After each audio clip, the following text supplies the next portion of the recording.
যদি নির্ধারিত সময়ের মধ্যে আমরা ট্যাক্স ফাইল না করতে পারি সেক্ষেত্রে আমরা কি করতে পারি বা করণীয় কি বা কি উপায় আছে? ফাইল করার জন্য আমি এক্সটেনশন পাই, আমি কি পে করার জন্য এক্সটেনশন পাই?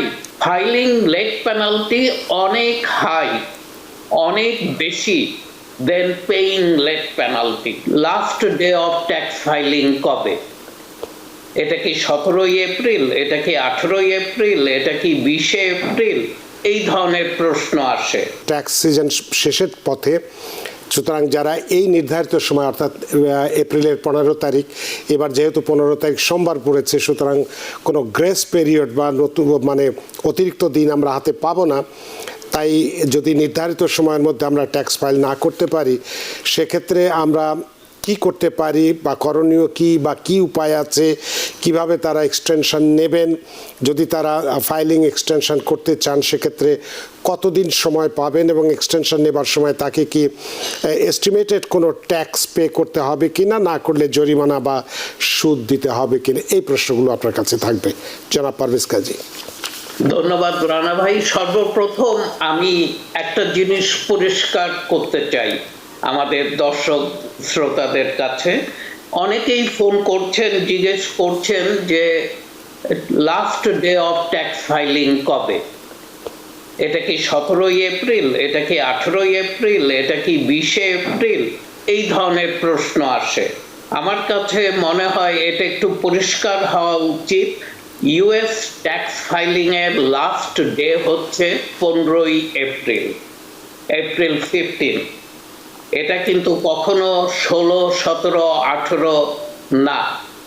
এটা শুধুমাত্র 16, 17, 18তে যেতে পারে যদি 15 তারিখ সরকারি ছুটি অথবা উইকেন্ড হয়ে থাকে। কোনো এক বছর আমার মনে আছে 15ই এপ্রিল কোনো একটা স্টেটের ইমানসিপেশন ডে ছিল, সেই কারণে এটা পরের দিন হয়েছিল। অথবা যদি 15ই এপ্রিল স্যাটারডে হয় তো তাহলে এটা মানডেতে যায়। Otherwise last day of tax filing হচ্ছে 15th এপ্রিল। এটা আমাদের মাথায় কিন্তু একদম নিয়ে নিতে হবে, যেহেতু আমরা যতদিন আছি আমেরিকায় আমাদের প্রতি বছর ফাইল করতে হবে। 15ই এপ্রিল শনি রবি অথবা কোনো সরকারি ছুটি না পড়ে তাহলে 15ই এপ্রিলই হচ্ছে লাস্ট ডে। এখন আমরা যারা তৈরি নই এখনো ট্যাক্স ফাইল করার জন্য অথবা ইনফরমেশনের ঘাটতি আছে, আমাদের কাছে কি কি সুযোগ আছে? আমরা কিন্তু এক্সটেনশন ফাইল করতে পারি এবং অটোমেটিক্যালি আমরা 6 মাসের জন্য একটা এক্সটেনশন পাই। এখন ফাইল করার জন্য আমি এক্সটেনশন পাই, আমি কি পে করার জন্য এক্সটেনশন পাই? উত্তর হচ্ছে না।